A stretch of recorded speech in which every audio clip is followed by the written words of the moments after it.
Halo, Assalamualaikum warahmatullahi wabarakatuh. Sebelumnya perkenalkan, nama saya Nazila Azka Fikriana Sution dengan NIM 7213520055 akan menjelaskan anggaran instansi pemerintah khususnya untuk Kementerian Kesehatan. Baik, pertama-tama saya akan menjelaskan dulu nih, apa sih Kementerian Kesehatan? Kementerian Kesehatan Republik Indonesia atau Kemenkes RI adalah kementerian dalam Pemerintah Indonesia yang membidangi urusan kesehatan. Kemenkes RI dipimpin oleh seorang Menteri Kesehatan yang diangkat oleh Presiden. Pembangunan kesehatan pada hakikatnya adalah upaya yang dilakukan oleh semua komponen bangsa Indonesia yang bertujuan untuk meningkatkan kesadaran, kemauan, dan kemampuan hidup sehat bagi setiap orang agar terwujud derajat kesehatan masyarakat yang setinggi-tingginya sebagai investasi bagi pembangunan sumber daya manusia yang produktif secara sosial dan ekonomis. Nah, sebelumnya saya akan menjelaskan dulu nih, apa sih anggaran itu?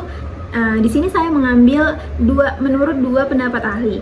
Definisi anggaran menurut Munandar pada tahun 2007, anggaran adalah proses kegiatan yang menghasilkan sebuah budget sebagai keluaran atau output, serta proses kegiatan yang berkaitan dengan fungsi-fungsi budget yang terdiri dari fungsi pemberian, pendoban kerja, fungsi pengkoordinasian kerja, dan fungsi evaluasi atau pengawasan kerja.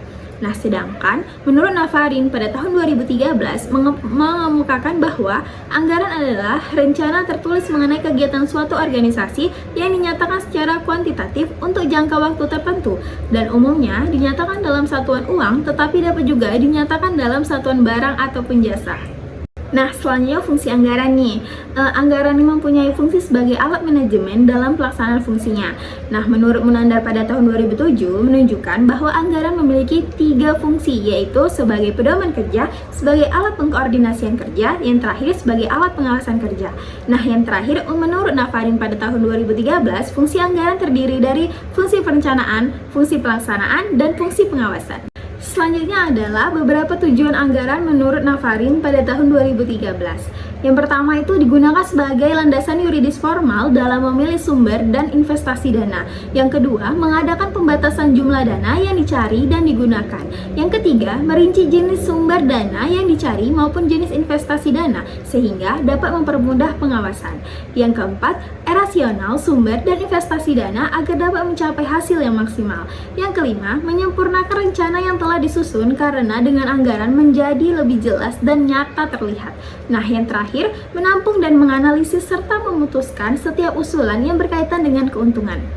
Tidak hanya itu saja, Nafarin juga menerangkan tentang manfaat anggaran, antara lain, yang pertama, semua kegiatan dapat mengarah pada pencapaian tujuan bersama. Yang kedua, dapat digunakan sebagai alat menilai kelebihan dan kekurangan karyawan. Yang ketiga, dapat memotivasi karyawan. Yang keempat, menimbulkan tanggung jawab tertentu pada karyawan. Yang kelima, menghindari pemborosan dan pembayaran yang kurang perlu.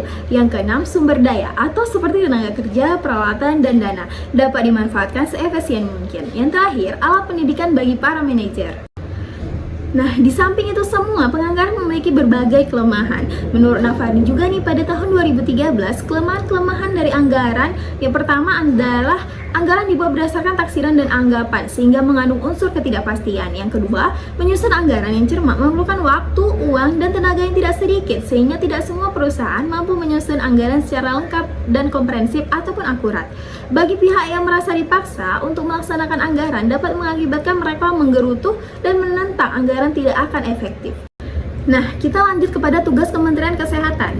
Berdasarkan PMK nomor 5 tahun 2022, Kementerian Kesehatan mempunyai tugas menyelenggarakan urusan pemerintahan di bidang kesehatan untuk membantu Presiden dalam menyelenggarakan pemerintahan negara. Berdasarkan PMK nomor 5 tahun 2022, pasal 5 dalam melaksanakan tugas Kemenkes RI menyelenggarakan fungsi yang pertama, perumusan penetapan dan pelaksanaan kebijakan di bidang kesehatan masyarakat, pencegahan pengendalian penyakit, pelayanan kesehatan, kefarmasian, alat kesehatan, dan tenaga kesehatan. Lalu, koordinasi pelaksanakan tugas, pembinaan, dan pemberian dukungan administrasi kepada seluruh unsur organisasi di lingkungan Kemenkes.